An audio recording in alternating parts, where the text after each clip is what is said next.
my sister-in-law and brother should be here any minute. So, and I see you're starting live stream, so I'll be able to get the recording of the rest. I'll stick around and maybe join in. Get all your relatives to watch. I think they're here to help me declutter, to motivate me to get stuff out of the basement.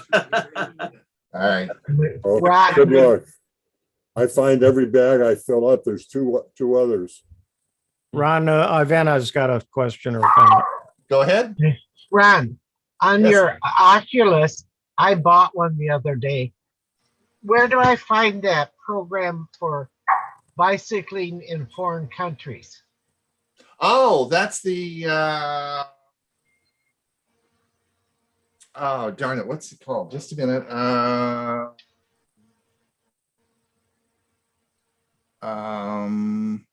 Let me think about it. I'm having a senior's moment, okay? Okay. While you are, Gordon has a question. Go ahead. Yeah, go ahead. Yeah, good morning. Been watching all those presentations, excellent presentations your team has been doing for over a year now. And I'm doing some presentations for a club I belong to. I've been using Zoom, and that has worked quite well. But I also wonder about using Microsoft PowerPoint to do the presentation. And these presentations, by the way, I post to a website for the club I belong to. So other people have to be able to open them up and view the presentation.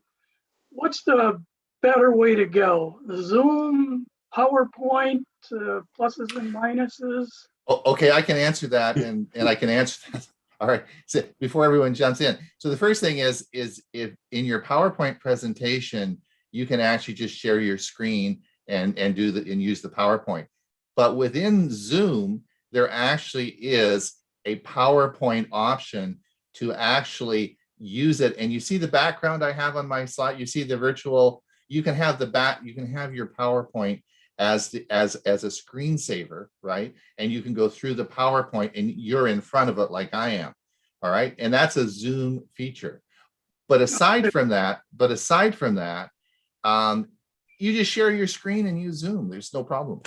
All right, what about the ability to upload that presentation that was done in PowerPoint and for other people to go to that website and open it up and watch that presentation? Can they do that? What you should do, Gordon, and what I do when I'm sharing my PowerPoints, instead of saving it as a PPTX, save it as a PDF and upload the PDF. And then they can't really change it and use it, but all of the slides are there and everybody has a PDF reader. And they will be able to hear my No, words? no, that's not a recording. If you want a recording, you're not going to have a PowerPoint recording anyway. You're going to have probably an MP4 file as the recording. But what you can do, Gordon, is on Zoom, just record it on Zoom, and then you'll download the file and you'll have an MP4 file of your recording. Put it on your, yeah, that's what I did today. Yeah, My presentation today on music was recorded in a hotel room using Zoom. It comes out as an MP4. Almost everybody can play an MP4. That's the way I would go. All right, that's what I have done a few of those. I was just wondering if the PowerPoint might be a better way to do it. Hey, Gordy, are you on Office 365? No, I have Office. You need to grow up and get onto it. 2019. Yeah, is Homer Simpson in the kitchen back there? He's working. Really, it's Marge. You can also Anything you want to share, you have to record, upload it someplace so people can watch it. Like, put it on YouTube. Anybody can have a YouTube channel. If you record it, upload it to YouTube and then share the link. We have our own club website. So I'm thinking what I'd do is do it in an MP4 format. Maybe I can do the presentation in PowerPoint and then bring up the Zoom and have the presentation showing while I'm in a Zoom session. you're doing it the hard way. Yes, absolutely. Yep. Like Bob said, have your club or set up a YouTube channel for your club. You upload your presentation and you either send them the link or you play it via Zoom. It works beautifully. I've done that for half a dozen presentations of classes I teach. Okay, Yeah, and Gordon, posting it on your own website, you're going to find that the files are so big that the bandwidth may be an issue on most hosted websites, and you're better off having it on YouTube and just pointing to it on a YouTube channel. okay. All right, thank you. Yeah, oh, by the way, you can also have a choice when you post it on YouTube. It doesn't automatically go public. You choose who can see it. So if you want to limit it to your club members, you can do that. Okay, You can also get the embed code from YouTube and post that on your website. And so it will play on your website, but it's coming from YouTube. Yeah, I do that with my Windows SIG videos. It's on YouTube, but there's a link to it with a picture, and they click on it on my website, and it starts the video, and they can watch it from the website, but they're actually watching a YouTube video. okay. You're going a bit over my head. I think I got what I need to know, though. And then some, huh? Yeah, appreciate it. Don't forget, YouTube also has a bunch of really simple tutorials on how to set up your own channel. They'll tell you everything you need to know. Okay, Oh, by the way, Hewie, thank you for posting the last Chromebooks class. I had to miss it. Are they going to be now? It's going to be the 4th Thursday of the month from now on. That's correct. Okay. Well, until it changes. Until it changes, of course. We'll let you know. We've learned recently, nothing is forever. Well, That includes Windows 10, and that includes forever free pictures on Google Photos. Yeah. I'm just trying. Sorry, whoever asked me about the Oculus, I'm trying to remember. I've got this block in my mind, and I just can't. It's what's it called? Oh, it'll come to me in a sec. So just be patient. Eventually those neurons start to work. Maybe I'll have another cup of coffee. I really need to turn the Oculus on, so I need to go and have a look, and then I can tell you what the app is. And it's That was Ivana was the one that asked. Yeah, I just got to turn on the app. It's the most common. What's it called? Not easy something. It's the most common app on there that you'll find. And it's what the heck is it? Just log into your account. You don't have to open up the Oculus. Yeah, I can. I can do that, but I'll get it. I'll get it. Thank you. I will indeed. And if I don't, I'll put it in the newsletter tomorrow. I'll say here it is. I'll put it in. If I don't get it on the show today, I'll put it in the newsletter tomorrow. Is that okay? Oh, that's great. You'll get it. I'll send you the link and everything in the newsletter. Thank you. Which reminds me, I hope everyone's subscribed to the newsletter. I still get people on Thursday morning at 9 o'clock when we're doing our Tech for Senior Live, logging in to the Zoom meeting. Like there's about half a dozen people that click our Zoom meeting and try to log in because they want to watch Tech for Senior Live. And Tech for Senior Live on Mondays or Thursdays is not Zoom, right? So we're not having a Zoom meeting. You just have to go to our Facebook channel or go to our YouTube channel. Okay. Facebook. All right. Thank you. Facebook or YouTube will is where you just go and you look. We're there. You don't have to do anything. It's just there. Ron, approximately how many newsletters go out? 2. One goes out on Tuesday and one goes out on Saturday. No, I mean how many people? Oh, just about 900. Plus all of the people who see it on Facebook can read it right there on Facebook as well. Mm-hmm. And I embedded in my article a one-line thing saying, if you're reading this, please click this link to show that you read it.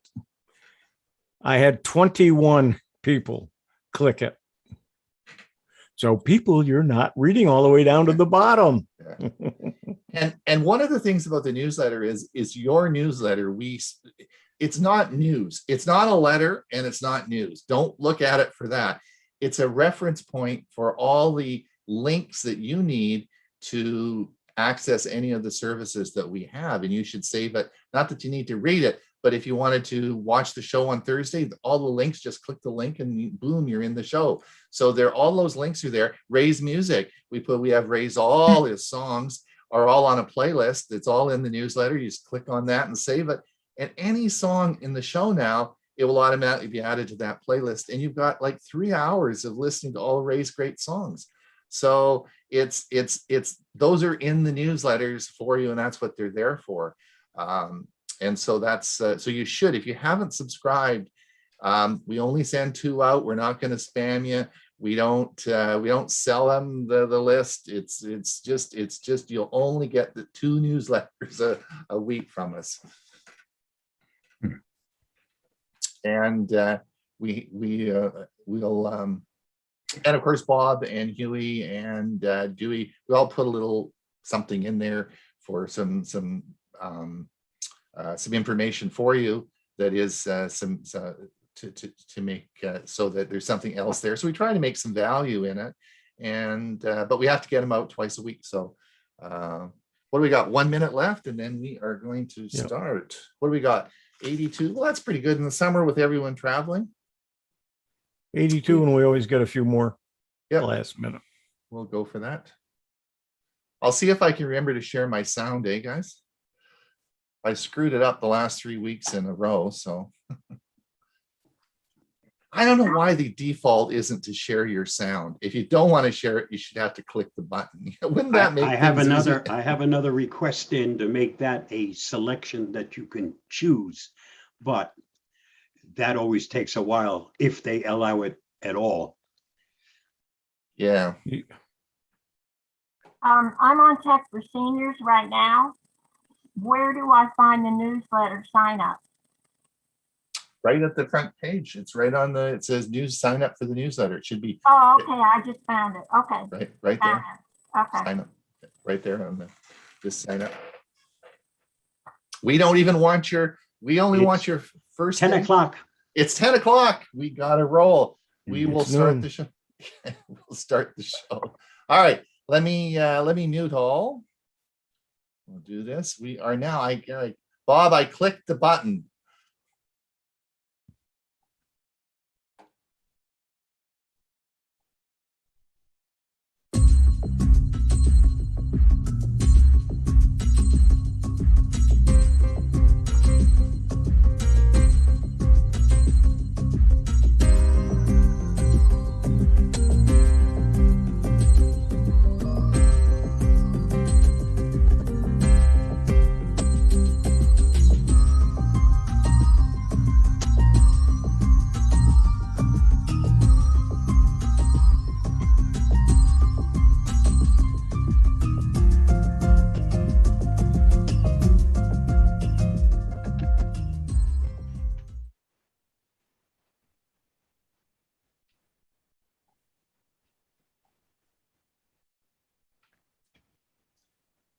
Tech for Seniors, episode 66, June the 28th. Welcome, everyone. Welcome. We have 84 people today and a bunch over on our streaming service. So welcome. It's a hot one out there, and at least it is here.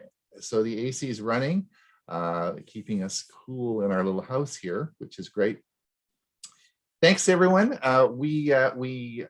This meeting will go on for about an hour. There are two services we're running at the same time. There, of course, is our Zoom meeting, which we're in now, and we're actually going to. This is an hour, and we will at the top of the hour we'll have our Q&A session. For those of you who are over on the streaming side on YouTube, you'll see that we're going to be streaming for about 50 minutes. And just before Ray's music segment comes, then we'll be stopping the streaming. And you can come over if you want to come over to the meeting side. You can certainly do that and participate in our question and answer. As I said earlier today, in our pre-meeting meeting, we have, of course, Tech for Senior Live on Thursdays. And that now that is a very interesting show. We just sit around, have coffee, and talk techie stuff. So if you want to come and talk techie stuff with us on Thursday morning, it's not a Zoom meeting. What you have to do is just go to our YouTube channel or our Facebook page, and we broadcast live to those two services. How to get there? Sign up for our newsletter. All the links are there, or just go to our webpage, which if you haven't signed up for our newsletter, please do so. It is our only way that we really understand or can keep in touch with everybody. So the links are all there for all the services we have. So please sign up for that. And as I've mentioned to you last week, a new service that we started was Ray's Music Selection. So the link is there. All you have to do is click the link, and it will bring up the YouTube playlist for all Ray's tunes, all those great tunes, and you can play those on your phone and stream them if you want. And there isn't anything you have to do. You just click the playlist, and it'll start playing all of the 50 songs that are there, which is about 3 hours of songs. And you can just sit there and listen to all those great songs, those toe-tapping songs that Ray has got. In fact, his song for today, I'm not going to tell you what it is, but it is already on the playlist. So you can certainly do that. So again, those links are in the newsletter. We had a great learning Chromebook last Thursday. I'll talk to you about that in a minute, but again, that is in the newsletter. We've put the links and everything to that so that you can replay if you want to learn something about Chromebooks, you can replay it, which is great. I want to thank, again, this week we had some generous people donate to our coffee fund. The three that I want to thank these three people: George Harding, Muriel Farrell, and Elizabeth Bradley. There were also a few people that donated who didn't leave their name. So for those of you, if you didn't leave your name, we don't know who you are. So for the anonymous donors, thank you so much. Just to remind everybody, this meeting is being taped, and it is will be recorded, and it is available usually by the end of the day. And you can replay this, and all of 66 episodes. You can sit there and play over and over and over again.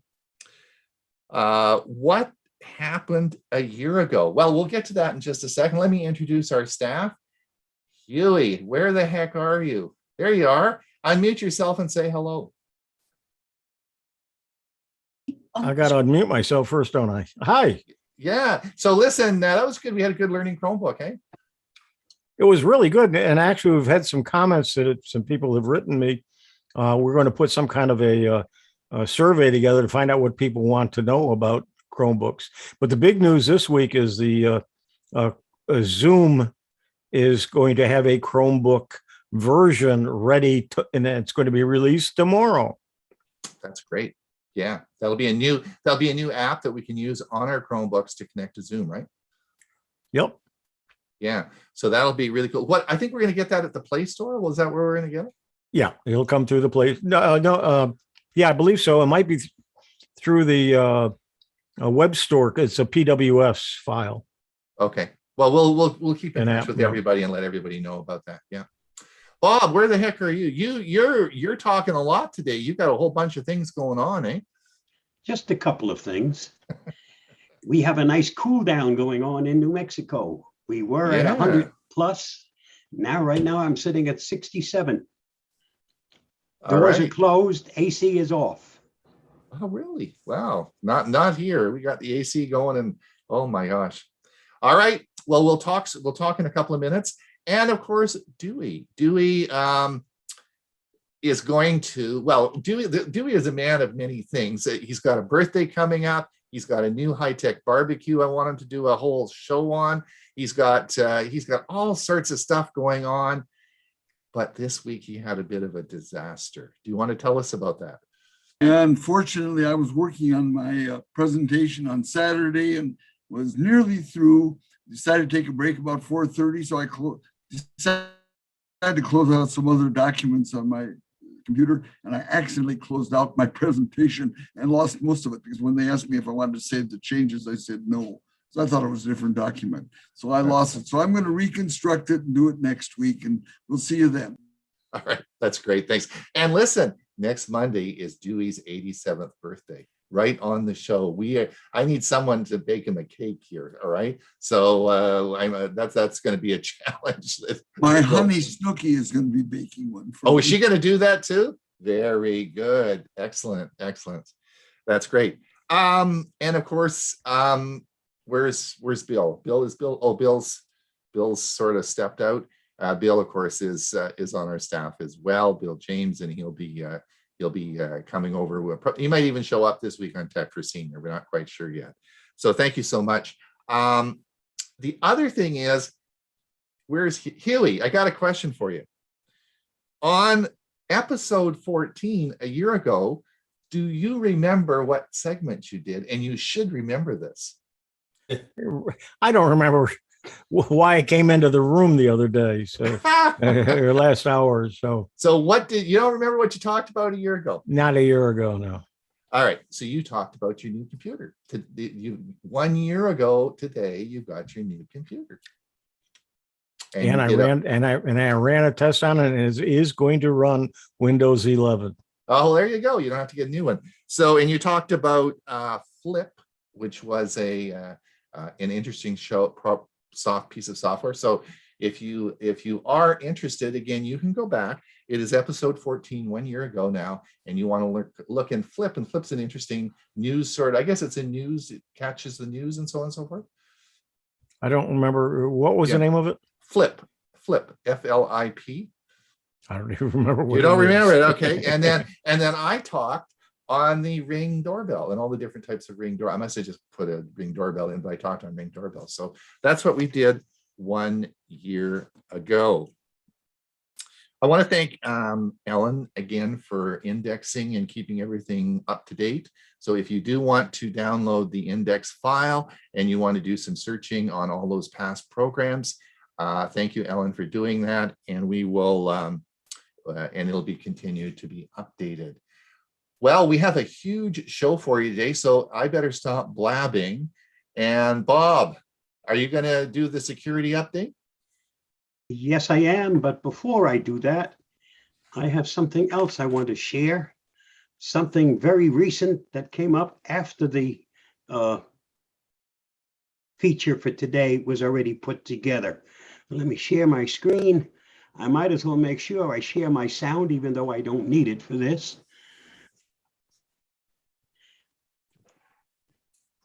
For those of you that own a WD MyBook Live, whether it's the Western Digital MyBook Live or the WD MyBook Live Duo, if it has the word live in it, there's a vulnerability that you have to look out for. Some people have found all of a sudden they got nothing left on that hard drive. Everything is deleted because of that vulnerability. Recommendation is get it off the internet, disconnect it from the internet. If you want to continue to use it before somebody else deletes everything, hook it up manually. And in this, there are links to exactly how you do that. I have already in the chat posted a link so that you can access this document that I'm showing right now. And then you'll have access to all of the links within it.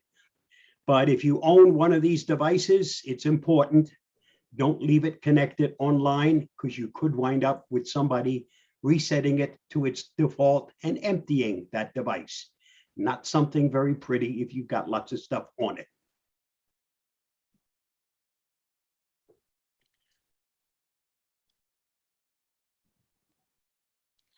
Now, let me go and do what we should be doing.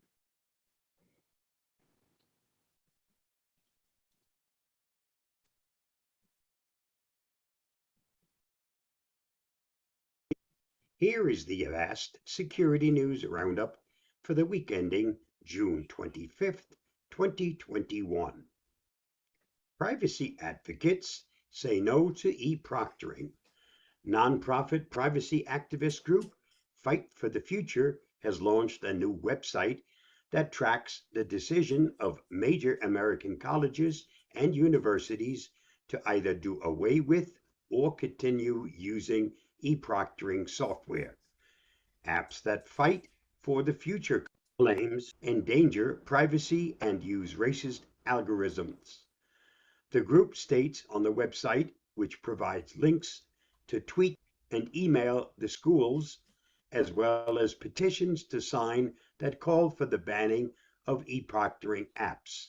E-proctoring platforms like ProctorU and Proctorio were utilized by many schools during the pandemic to monitor students taking online exams. The software makes use of the students' webcams to record them as they work, using either live monitors or automated systems to watch for signs of cheating. Avast researcher Louis Carones thinks a complete ban of the software is a bit extreme. Privacy is one of our most precious treasures, and we have to protect it, he commented. But starting witch hunts and advocating for censorship is the wrong approach. The algorithm might be off, but to fix them, there is no need to ban or censor any software. I personally feel monitoring is needed, but so is a fix to the facial recognition part of the software. For more on this story, see The Verge.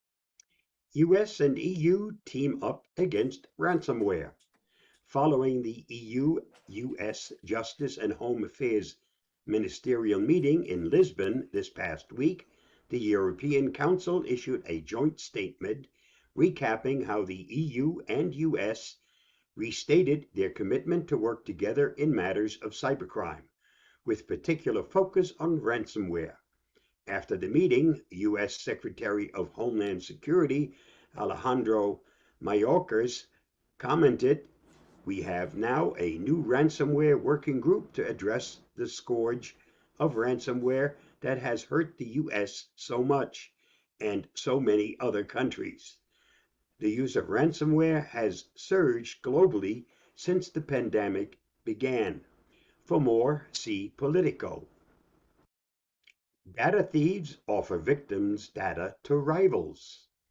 Illegal data selling group Marketo emailed their victims' competitor companies to offer a demo pack of the stolen data with the option to buy the whole package. We have confidential and personal data, info about their tax payments, clients, and partners that might significantly lower the NASDAQ price, the email reads.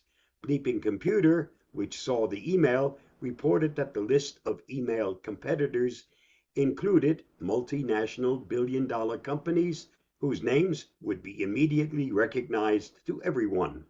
The data in question allegedly comes from a large, heavy machinery and defense technology company that Marketo claims to have breached back in April.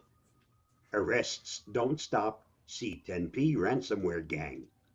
A week after Ukrainian police arrested 6 individuals associated with the C10P ransomware gang, that very same group published a fresh batch of data purportedly stolen in a recent hack. According to Ars Technica, the data has not yet been verified, but if it turns out to be genuine, it will show that the group was not hindered by the arrests, suggesting the apprehended suspects may have been affiliates and lesser players, not core leaders of the gang.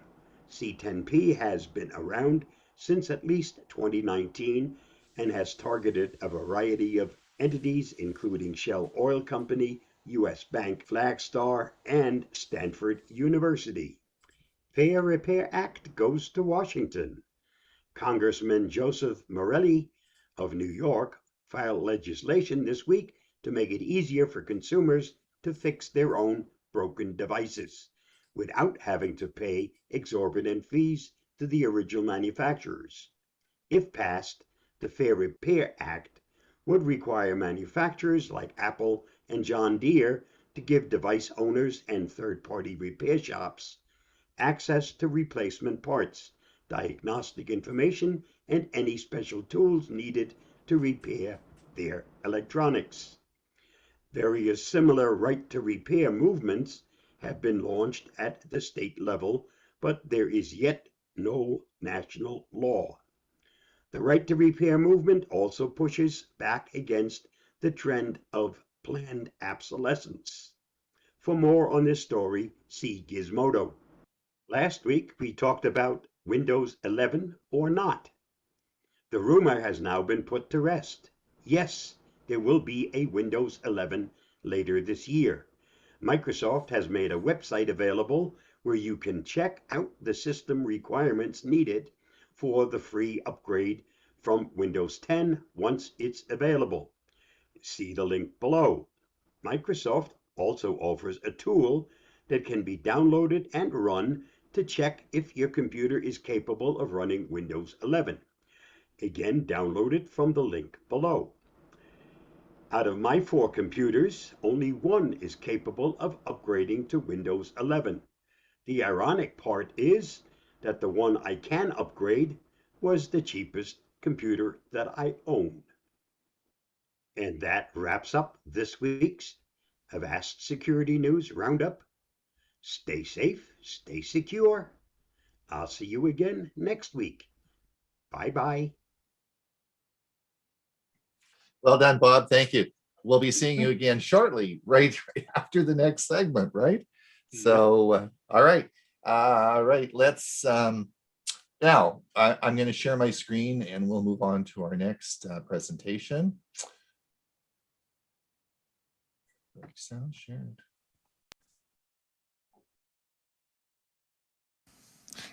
It's Ron Brown with Tech for Seniors. Ethernet cables, the 2 things you need to know in 2021. Now, you know the routine. If you like the video, please click the like, and we'd sure appreciate it if you'd subscribe. It really helps us the channel and I produce more videos. Thanks so much. Let's get on with Ethernet cables and the 2 things that you need to know in 2021. Now, what you need to know is that the internet is getting faster. Let me explain where I live.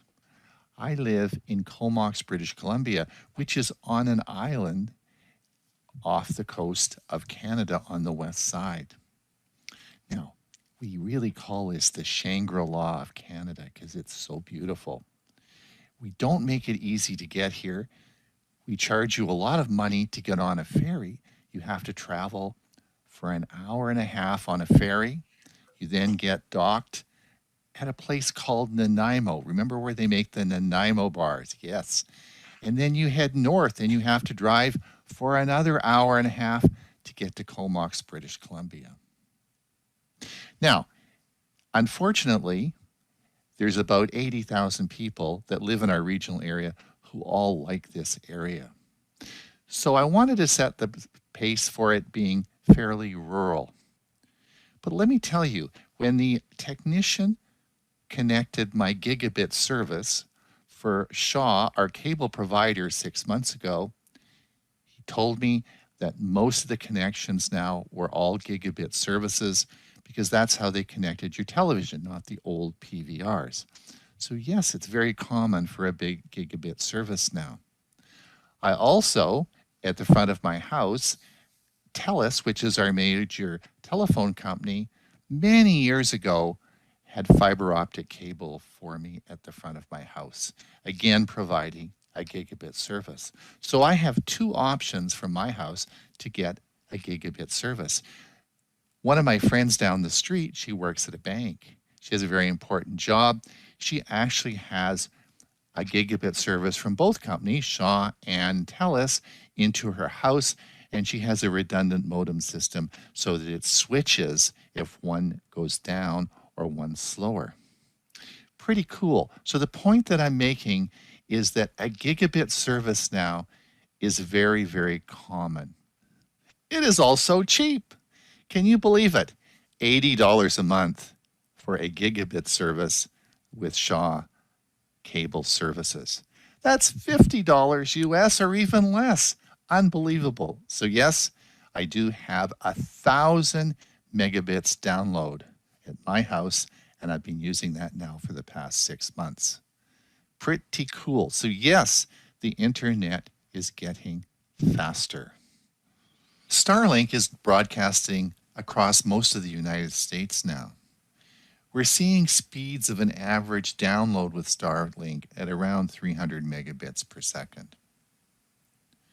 This is quite fast and comparable to 5G.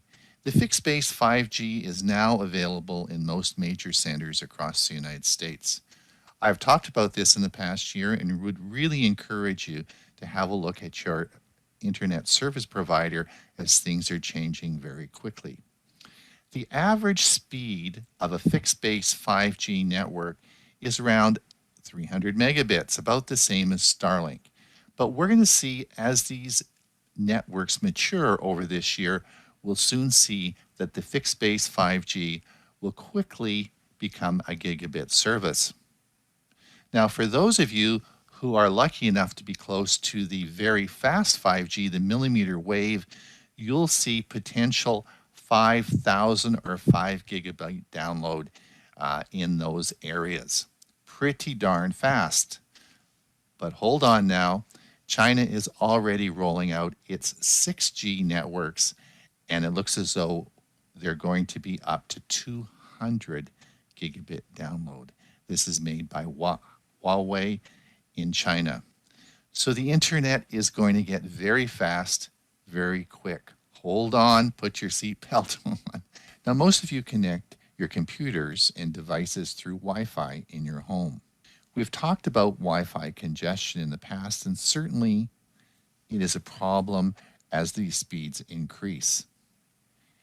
You've already heard, and we've talked about Wi-Fi 6, but my feeling is that as this internet increases in speed, we're going to need Wi-Fi 7, Wi-Fi 8, Wi-Fi 9, and it's never going to catch up. We also have problems with network congestion in condos, apartments, places where there's an overload of Wi-Fi signal. So for this reason, I've always recommended that you plug your computer into your router with a cable. Cable is so important. We've talked about that before. One of the biggest mistakes I see people making is when I visit them and to do tech work, I see that they have their modem and router sitting right by their computer, 2 feet away, and they're using Wi-Fi. Bad idea. Pull out your cable and just connect it. It will always work faster. And this is going to be very important as we move ahead with these extremely fast internet connections.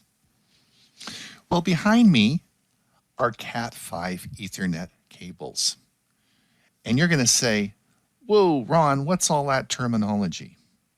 Well, Ethernet simply means network. So a cable that's going to connect to your network is called an Ethernet cable. Now, these cables have different categories, and we're going to talk a little bit about that today. But just to let you know, you probably are looking at the RJ45 plug, which is sitting up on my left shoulder here. The RJ45 plug, along with Cat5 cables, have been around for 40 years. Yes, the RJ45 connector was designed in 1980. Yikes. So the good news, you all have these cables sitting around your house. And when I say you should plug in your computer to your router with a Ethernet cable, you say, yeah, I've got one of those. And in fact, when I retired a long time ago, I had about 10 boxes of Ethernet cables in my house here. I finally sent them all to recycling. Now, if you look over on the right side, you're going to see some Ethernet cables I have. The bottom one is an old Ethernet cable, which I am embarrassed to say was in my studio here. And that is the reason I'm making this video, because that was connecting part of my very fast network. The ones on top you'll see, they're colored and they are actually Cat6 cables.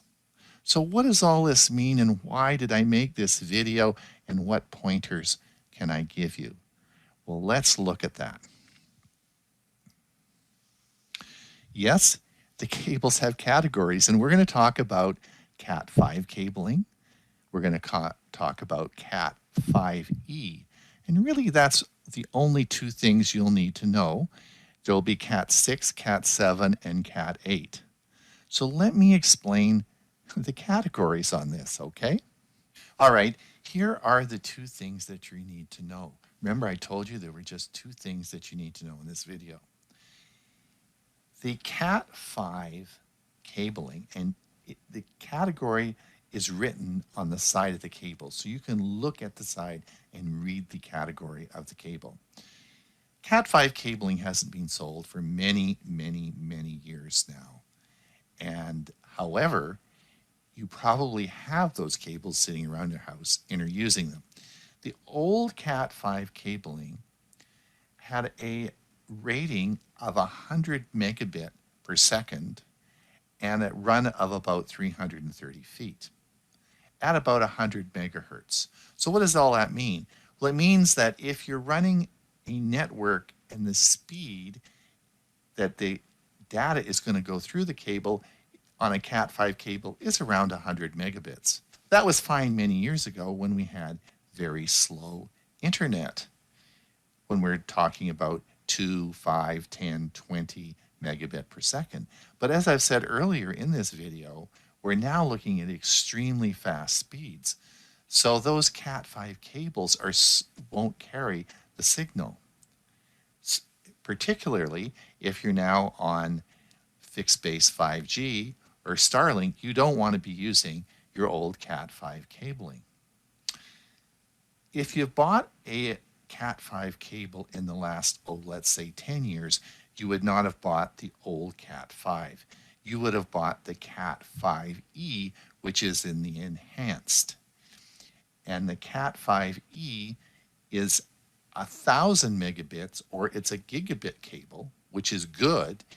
And again, the distance it can go is around 330 feet with the same bandwidth of about 1,000 gigahertz. So that is what you need to know. You want to make sure if you're using a fast network that you're not using the old Cat5 cable. But you really should look at getting Cat6, and we're going to talk about that next. All right, here are the specifications for Cat6 cabling. If you look at the diagram, you'll see that it carries the speed at 10 gigabits per second, well within any of the internet providers' signal at present.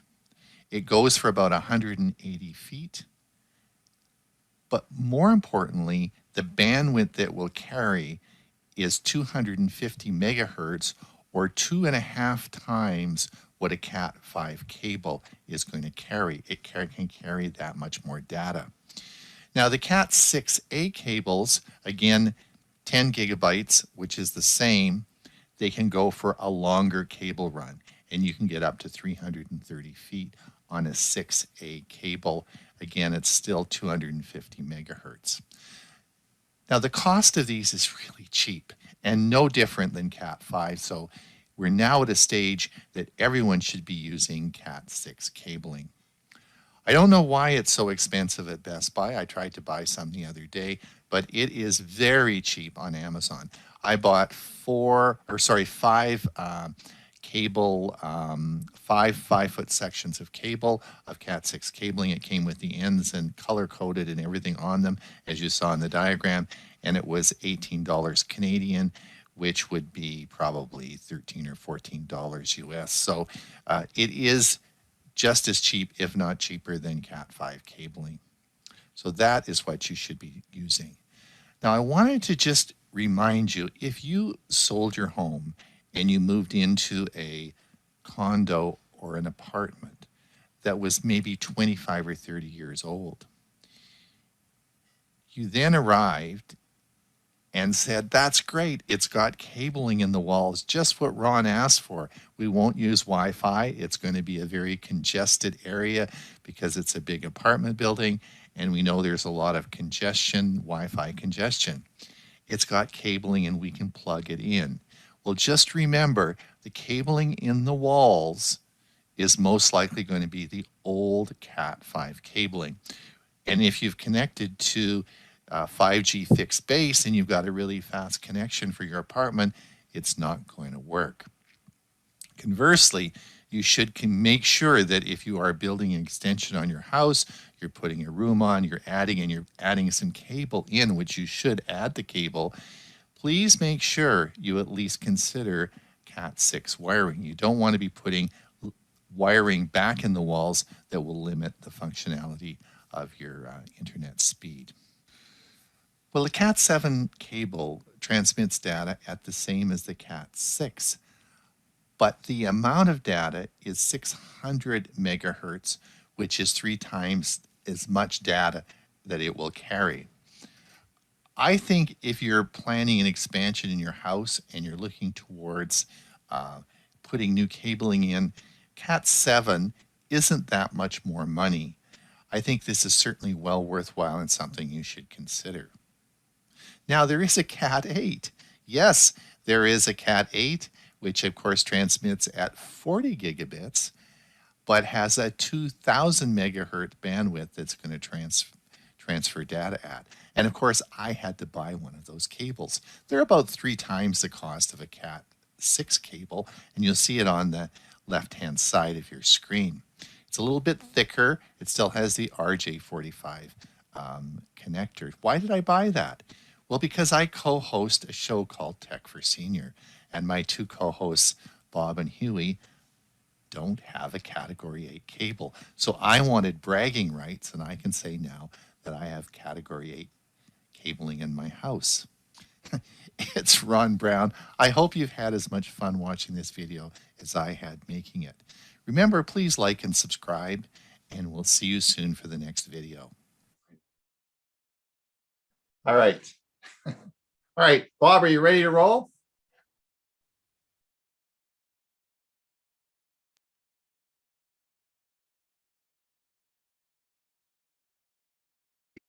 Ransomware landscape seems to be changing. While the government has released cybersecurity requirements many times in the past, it's the first time we've seen them issued so quickly in response to a known attack. Are ransomware attacks on the rise? It would certainly seem so from the Colonial Pipeline to JBS to Ireland's Health Service. The effects of ransomware are being felt far and wide. At the same time, though, the US government has responded to these attacks in new ways that are already having an impact on ransomware operators and could signal a new positive phase in the battle against ransomware. Colonial Pipeline was hit with a ransomware attack that shut down their pipeline system for nearly a week in early May of this year. The company said that while the pipeline system itself was not affected, their internal networks were. Leading to the shutdown, Colonial Pipeline is a major fuel supplier in the United States East Coast, supplying 45% of the fuel to the region. As a result, the shutdown had immediate effect, which were worsened by the panic buying induced shortages. Then in early June, a ransomware attack against JBS, the world's largest meat processor, shut down processing at 9 beef plants and disrupted operations at pork and poultry plants across the US. JBS was able to return to operation within a week. The timing of these significant attacks, one after the other, has garnered a lot of attention and concern. But what hasn't gotten as much attention and is at least as important is the response from the US government and the impact that appears to be having on the ransomware operator and the ransomware industry. We may be entering a new phase in the ransomware crisis that sees, finally, progress in stopping this problem. While the Colonial Pipeline attack was still underway, the US government moved quickly to declare a state of emergency for the affected sector, a first in terms of speed and scope of response. Then, within days of the attack, the FBI attributed the attack to the DarkSide ransomware group, commonly believed to be Russian, though not part of the Russian government. While the FBI has made public attribution about cyber attacks before, such as their attribution of the Sony Pictures attack in 2014 to North Korea, this is the first time it was done this quickly. Before the end of May, the US government released new cybersecurity requirements for pipeline operators. While the US government has released cybersecurity requirements many times in the past, this is the first time we've seen requirements issued so quickly in response to a known attack. As the JBS attack unfolded, we saw another series of fast, unprecedented responses from the US government. The FBI moved quickly to publicly attribute the attacks to a specific ransomware group within days of the attack.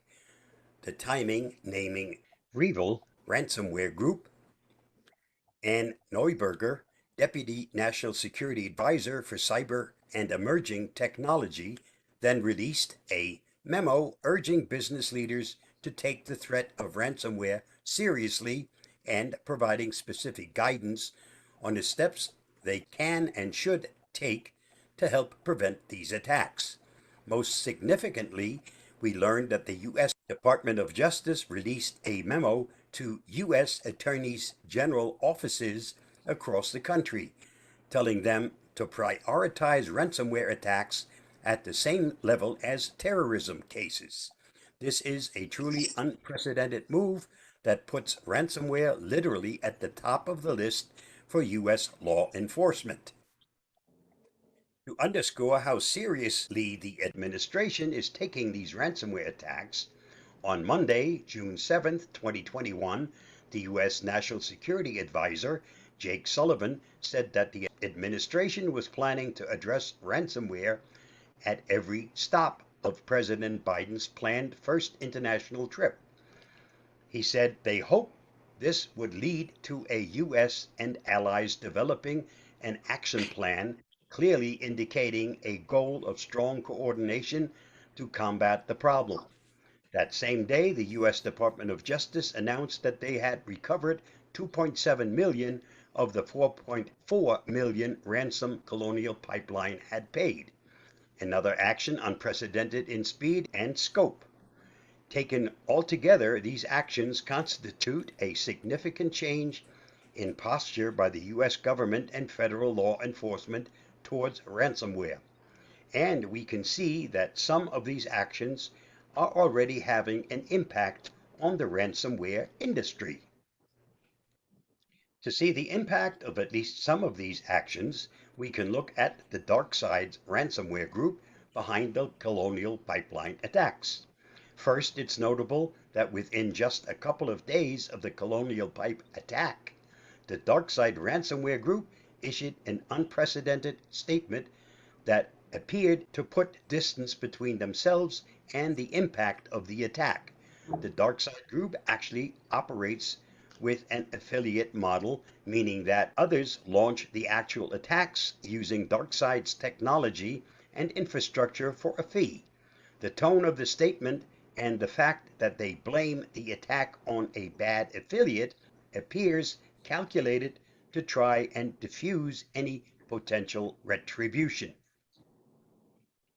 Our researchers have verified this is in recent versions of their ransomware, and it's widely believed this is a tactic to ensure they don't cause domestic law enforcement and government to shut them down. This initial statement would seem to be another tactic in the playbook to keep the heat of law enforcement and government action against them low. However, it appears that tactic failed by the end of the week. As Colonial Pipeline was resuming operations, we learned that DarkSide had lost control of their infrastructure and payment systems and was shutting down its affiliate program due to pressure from the US. They also indicate that their funds had been withdrawn to an unknown account. Presumably, at least some of this represents the partial recovery of Colonial Pipeline's ransom. At about the same time, we learned that two major underground forums which host ransomware ads, XSS and Exploit, were banning those ads. That move dealt a blow to the business side of the ransomware business by making it harder to advertise to possible affiliates and buyers of ransomware services. And about 2 weeks after DarkSide announced they were shutting down, we learned that some of the DarkSide's affiliates were going to hacker court to try to recover funds they were owed by DarkSide.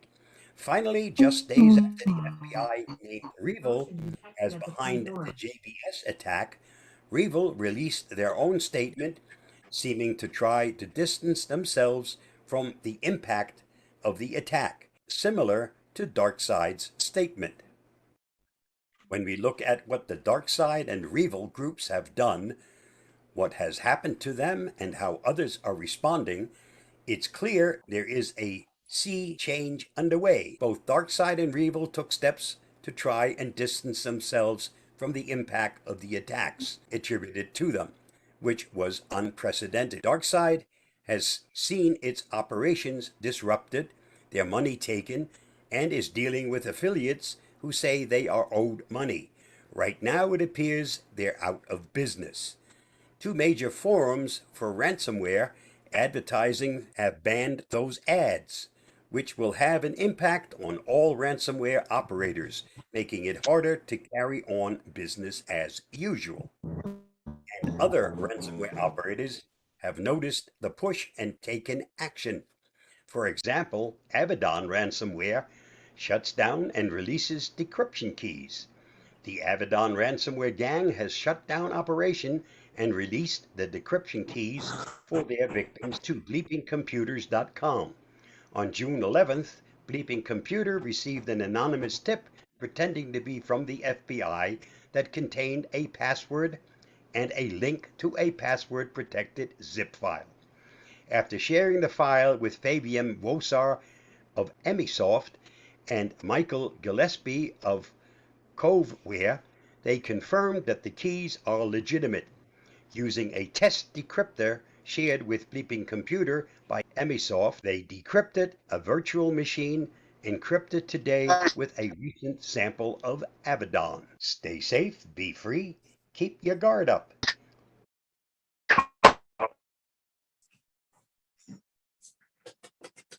Thank you. Thanks, Bob.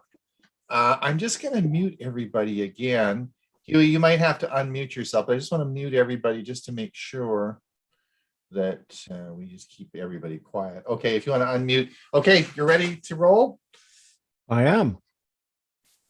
Thanks, Bob.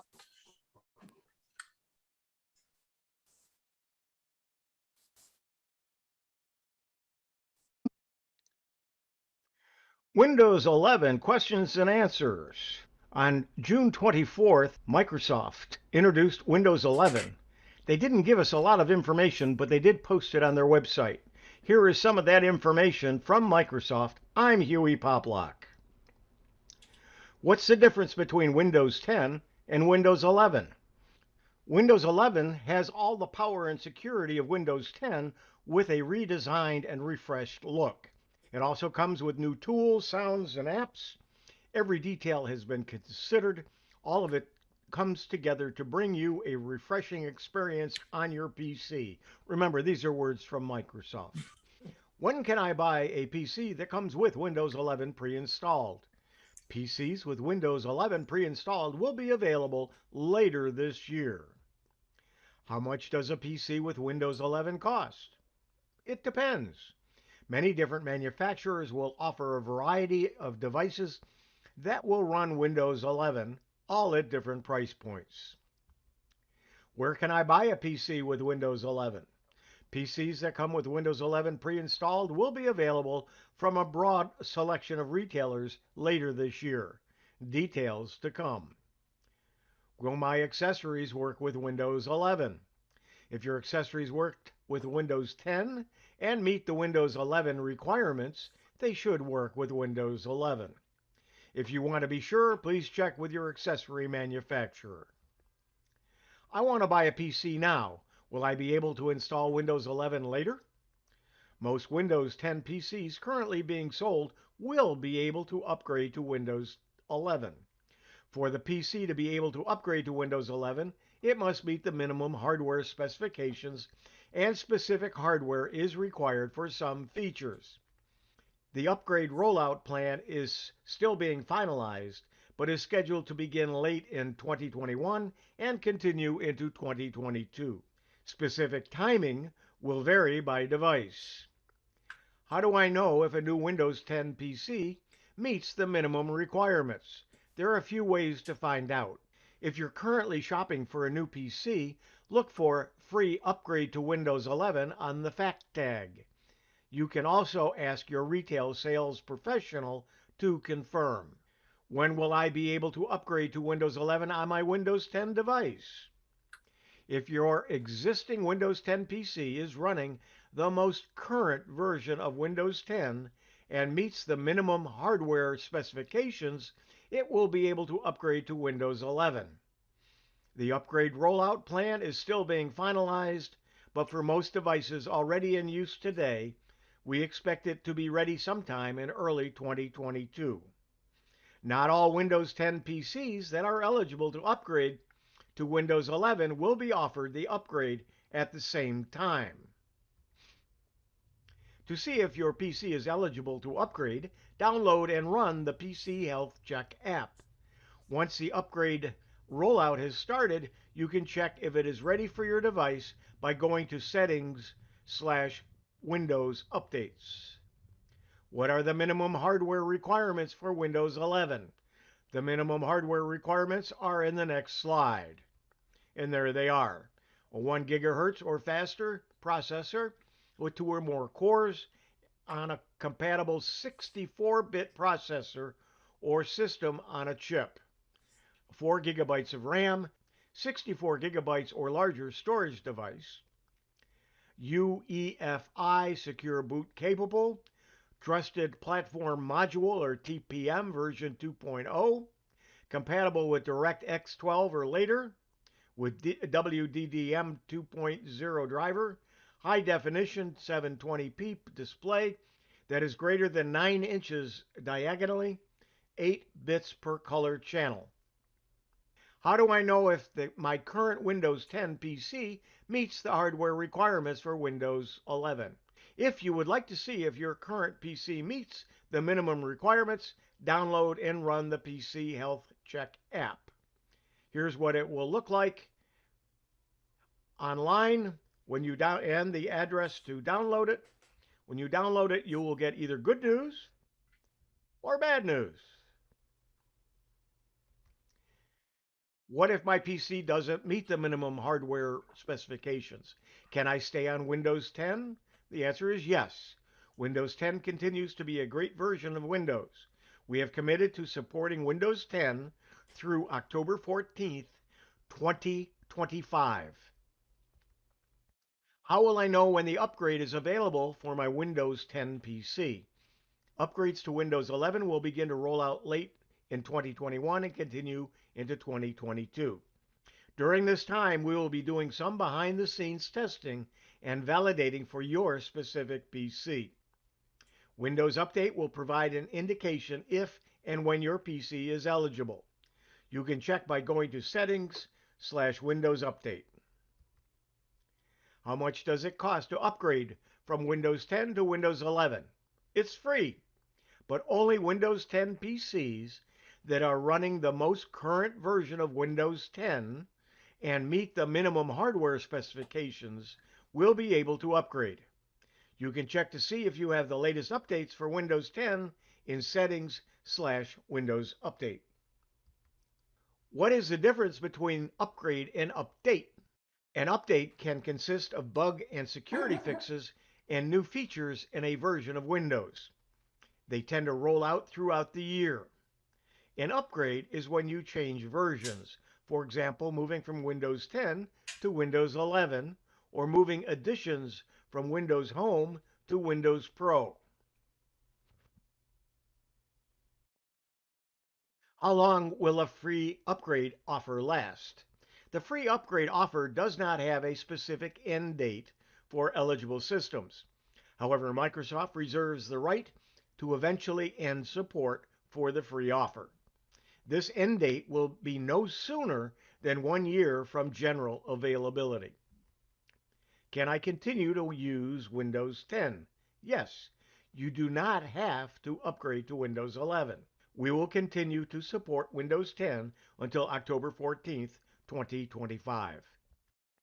Does Windows 11 take up more space on my PC than Windows 10? The answer is no. Windows 11 and Windows 10 require approximately the same amount of disk space. During the upgrade process, however, extra space is required. Windows will clean up this extra disk space about 10 days after the upgrade is complete. Is Windows 11 a Windows 10 replacement? Windows 11 is the newest version of Windows. However, we will continue to support Windows 10 until October 2025. If I upgrade to Windows 11, what will happen to my files? By default, all of your files and data will transfer. However, we recommend backing up your files before installation. Learn more about OneDrive PC folder backup. And there is the link to find out more information if you want to go there. Can I go back to Windows 10 after I upgrade if I don't like Windows 11? The answer is yes. After you have installed Windows 11 upgrade, there is a 10-day period where you can move back to Windows 10 while keeping files and data that you brought along with you. After the 10 days, you will need to back up your data and do a clean install to move back to Windows 10. How long does it take to install Windows 11? Downloading and installing Windows 11 will most likely take longer than a typical Windows 10 feature update. You can use your PC while you're downloading Windows 11, and then you have the option to schedule the install to happen at a specific time when you aren't planning on using your PC. Can a really old PC run Windows 11? You can use the PC Health Check app to determine if your device is eligible to upgrade to Windows. Many PCs that are less than 4 years old will be able to upgrade to Windows 11. They must be running the most current version of Windows 10 and meet the minimum hardware requirements. This has been a Windows 11 introduction. I'm Hewie Poplock. And just a quick note, I do want to show you, there is another program now to check compatibility. And this I ran on my computer that will not run the Windows 11. And it actually tells why. One is the CPU. There's not enough RAM installed, and there's not enough storage available. I thought it would be the TPM, but I do have TPM version 2 on that particular. It's a Microsoft Surface 3, which was an older Surface machine. So, and that the link to this program, Bob has posted it, and there's some articles in the Tech for Seniors Facebook page. And I think there might even be a link here in the notes. Thanks, Hewie. I expect there'll be lots of questions in our question and answering period. I want to move into Ray's segment now. Ray has recorded that and I'll be playing it. But first, I want to thank everyone on our YouTube stream for coming. Thank you so much. If you want to come over onto the Zoom feed, that's fine now. We've got 87 or 81 people now. You can certainly, there's room for you if you want to come over here and participate in the question answer. And for you, I will be seeing you at the same time.